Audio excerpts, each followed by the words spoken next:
Have you been paying attention to the federal NDP leadership race? I've got to admit that before my friend Sheila Gunn-Reid put out a video pointing out that leadership candidate Nikki Ashton had drawn praise from far-left, anti-Semitic and anti-Israel activists, and the inevitable media double standard that came with it, I hadn't given this race much thought.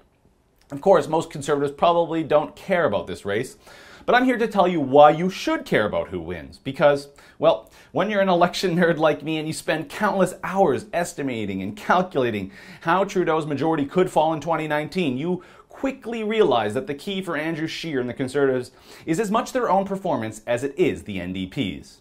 Let me elaborate on this a little bit more.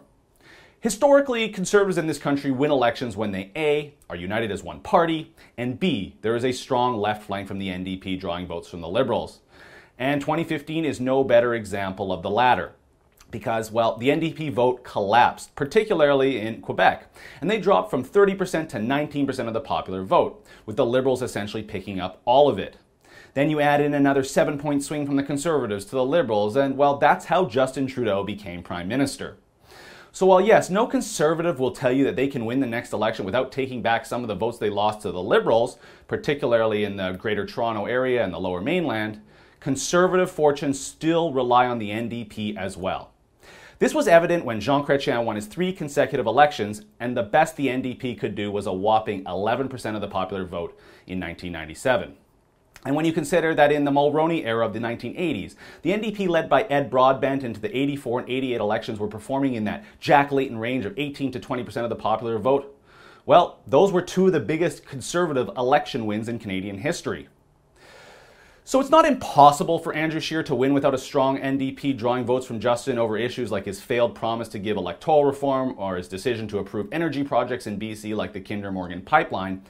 But it looks like it will be pretty impossible if the party focuses on being centrist and alienates their Western Canadian populist base. Stephen Harper proved that a true Conservative leader and a true Conservative party can break through and win a majority in this country. But I just don't believe that the people in charge of policy at the Conservative Party at this moment believe in repeating that formula. But let's fast forward to the NDP leadership race today. Is there a Justin Trudeau slayer or a Andrew Scheer kingmaker in the midst? I'm not 100% sure, but I think Jagmeet Singh might be that guy. He's young, ethnic, flawlessly trilingual, and from Ontario. If millennials stay home in 2019, Trudeau won't repeat his 2015 performance. If millennials come out as they did in 2015, they better be voting for the NDP or Green Party, or we will have another 4 years of Liberal rule. The Conservatives had thrown away any excitement Maxime Bernier or Kevin O'Leary generated with millennials and the new members they signed up, so it might be up to someone like Singh who has the ability to capture the millennial vote in the same way Trudeau did.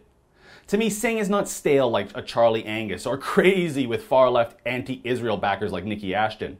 Sure, he's pretty far left on the oil sands, climate change, and social justice and all that, but remember, it's not Conservatives or even blue Liberals he needs to appeal to. It's virtue-signaling millennials. But the problem for the NDP, to the benefit of the Liberals, is that nobody in Quebec is paying attention to this NDP leadership race. After the Orange Wave of 2011, Thomas Mulcair was a good choice to lead a caucus after Jack Layton because it was mostly from Quebec. But the NDP have never been a party of that province in the way the Liberals or the Bloc Québécois have, and they don't really have a regional base like the Conservatives do in Quebec City.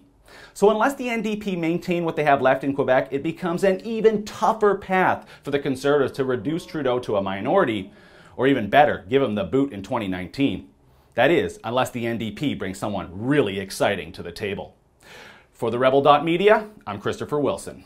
Do you stand with the Rebel? Well, we want to show these media party journalists that have already written our obituary that you're still on our side. Will you go to istandwiththerebel.ca and put your name down?